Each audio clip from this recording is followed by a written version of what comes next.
ప్రాధాన్యతను తగ్గించడం అనేది క్రమేణా జరిగింది అనేది ఆయన గ్రహించారు. అంటే నేను ఎందుకు తగ్గించారు, ఇక్కడ ఎందుకు తగ్గించారు? జగన్ కి రీజన్ ఏముంది? నిజానికి ఇప్పుడు విజయసాయి రెడ్డి వల్లనే కదా బీజేపీకి జగన్ కు ప్యాచ్ అయ్యి చంద్రబాబు నాయుడు బయటకు వచ్చేసి అప్పుడు ఆ ఎలక్షన్ లో ఇండైరెక్ట్ గా సహకారం అందింది కదా. అదే సార్ భరత్ గారు, ఇప్పుడు ఎట్లా ఉంటుందండి నేను చెప్తాను.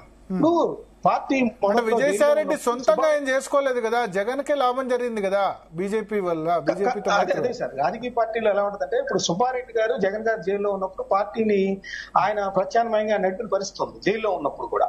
సో అప్పుడు సుబ్బారెడ్డి గారికి ప్రాధాన్యత ఇచ్చారు. ఆ తర్వాత కాలంలో సుబ్బారెడ్డి గారి ప్రాధాన్యత తగ్గించారు. అసలు ఆయనకి లోక్సభ టికెట్ కూడా ఇవ్వని పరిస్థితి కూడా ఉంది ఆ రోజు. అట్లా ఉంచేశారు ఆయన టెస్టింగ్ టైం లాగా. అదే విధంగా కొన్నాళ్ళు వేరే సజ్జల రామకృష్ణారెడ్డి గారికి కొన్నాళ్ళు ప్రయారిటీ ఇచ్చిన పరిస్థితి. సో ఆ తర్వాత విజయసాయి రెడ్డి అంటే ప్రాంతీయ పార్టీలో ఏంటంటే వాళ్ళు అభద్రతా భావం కావచ్చు, లేకపోతే వాళ్ళ భవిష్యత్తు కావచ్చు, వాళ్ళ రాజకీయ ఎత్తుగడలు కావచ్చు. ఒక వ్యక్తి అంత విపరీతమైన పలుకుబడి కానీ అది పార్టీకి అనుకూలమైన పరిస్థితిలో ఉన్నప్పటికీ కూడా ఆ విధమైన జాగ్రత్తలు ప్రాంతీయ పార్టీ అధినేతలు తీసుకుంటారనేది మనం గత ఎన్టీ రామారావు గారు ఉన్నప్పుడు మనం చూడొచ్చు. ఇప్పుడు కూడా అదే పరిస్థితి ఇక్కడ కనపడిందని నేను చెప్తాను. అయితే విజయసాయి రెడ్డి గారు వీటన్నిటి కూడా తట్టుకోలేని పరిస్థితి. అందుకని ఆయన అంటే ఇప్పుడు జగన్ అప్పుడు చెప్పుడు మాటలు విన్నారా, లేకపోతే ఆయనకేమైనా కన్క్లూజన్, ఆయనకేమైనా ఉందా ఎవిడెన్స్ విజయసాయి రెడ్డి అవతల వాళ్ళతో కొల్లుడయ్యాడు, టీడీపీతో క్లోజ్ గా ఉన్నాడని అట్లేమన్నా ఉందా? పక్కా ఎవిడెన్స్ ఏమైనా ఉందా? అంటే ఇప్పుడు అదే సార్, ఇప్పుడు మనకి గతంలో చూసినట్లయితే విజయసాయి రెడ్డి గారు అట్లా ఏంటంటే ఆయనకి చెప్పకుండా విశాఖపట్నం నుంచి తప్పించారు. అదే విధంగా లోక్సభకు పోటీ చేయాలని నిర్ణయం తీసేసుకున్నారు. లేదంటే అంటే లోక్సభ పోటీ అంటే అది చాలా లేట్ గా జరిగింది. ఫస్ట్ ఇప్పుడు ఎల్జీ పాలిమర్స్ ఘటన జరిగినప్పుడు ఎందుకు ఆయన కారులో ఎక్కనివ్వలేదు జగన్? అదే సార్, అంటే జగన్ గారు అనేది విజయసాయి రెడ్డి గారు అనేది అదే. ఇప్పుడు నాకంత ప్రయారిటీ ఉన్నప్పుడు అట్లా బహిరంగంగా అది తీసుకున్న నిర్ణయం అవమానించే విధంగా ఉంటుంది కదా, నాకు ఆ ప్రయారిటీ లభించలేదు అనేది పాయింట్. అంటే జగన్ గారు వ్యవహార శైలేమో ఎవరైనా ఒకటే అనే యాంగిల్ చూస్తారు. అక్కడ హెల్త్ మినిస్టర్ ఉంటే బాగుండని అనుకుని ఉండొచ్చు ఆయన. కానీ విజయసాయి రెడ్డి గారు రీజనల్ పార్టీకి ఇన్ఛార్జ్ గానీ అక్కడ ఆయన స్థానం అనేది అక్కడ హెల్త్ మినిస్టర్ ప్రయారిటీ ఇచ్చి ఉండొచ్చు. కానీ అక్కడ ఆయన హర్ట్ అయ్యారు. సో ఆయన జగన్మోహన్ రెడ్డి వ్యవసాయాలేమో ఎవరైనా ఒకటే పార్టీలో నా తర్వాత ఎవరైనా ఆయన నిర్ణయానికి తిరుగులేదనే విధంగా ఆయన వ్యవహరిస్తారు. అదే ఇక్కడ ఏంటంటే ఆయన సజ్జల రామకృష్ణారెడ్డి ఇంపార్టెన్స్ ఎందుకు పెరిగింది అధికారంలోకి వచ్చిన తర్వాత? అంటే ఇక్కడ ఒకటి సార్, అధికారంలోకి వచ్చిన తర్వాత రోజు ఉదయాన్నే కలిసే వాళ్ళు ఎవరుంటారు? ఒక ఇంటెలిజెన్స్ చీఫ్ కలుస్తారు, అదే విధంగా మీడియాకి సంబంధించిన వ్యవహారాలు చూసే వాళ్ళు కలుస్తారు. ఆ తర్వాత వాళ్ళ కుటుంబానికి సన్నిహితంగా ఉన్నా లేదా పార్టీ రాష్ట్ర ప్రధాన కార్యదర్శిగా ఉన్నప్పటికీ కూడా సజ్జల రామకృష్ణారెడ్డి గారు నిత్యం జగన్మోహన్ రెడ్డి గారిని కలిసే వ్యక్తుల్లో ఒకళ్ళు. విజయసాయి రెడ్డి గారు ఢిల్లీలో ఆ సంబంధాలు నడపడం, లాబింగ్ చేయడం, లేదంటే అక్కడ పార్టీని బలపరచడం, ఇట్లాంటి వ్యవహారాలను ఆయన చూస్తారు.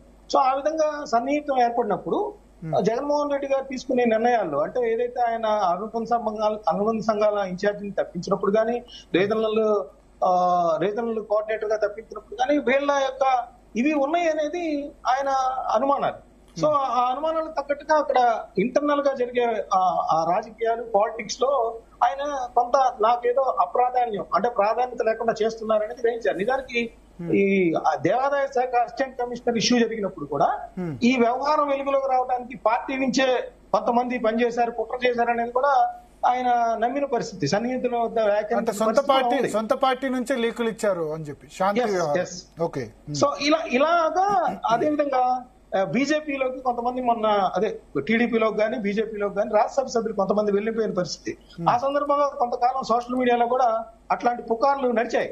విజయసాయి రెడ్డి గారు రవిచంద్రారెడ్డి గారు అధికారిగా ఉండి మొన్నే రిజైన్ చేశారు. ఆయన ఒక టీవీ ఛానల్ లో చెప్పారు విజయసాయి రెడ్డి గారికి సంబంధించి కూడా వాళ్ళు సన్నిహితంగా మెలిగారు, వాళ్ళు వెళ్ళేటప్పుడు ఆయన తెలిసి ఉండొచ్చు అనే విధంగా కామెంట్ చేసిన పరిస్థితి.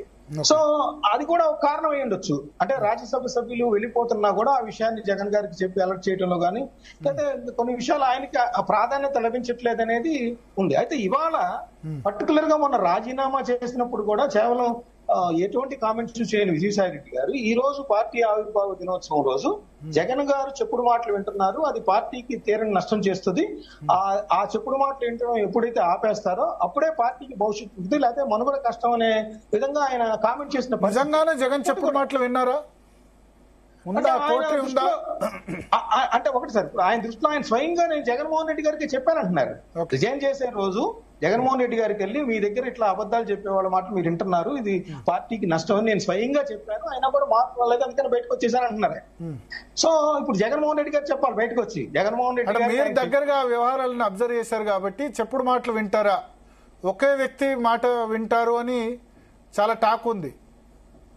అంటే అదే సార్, ఇప్పుడు ఎవరైతే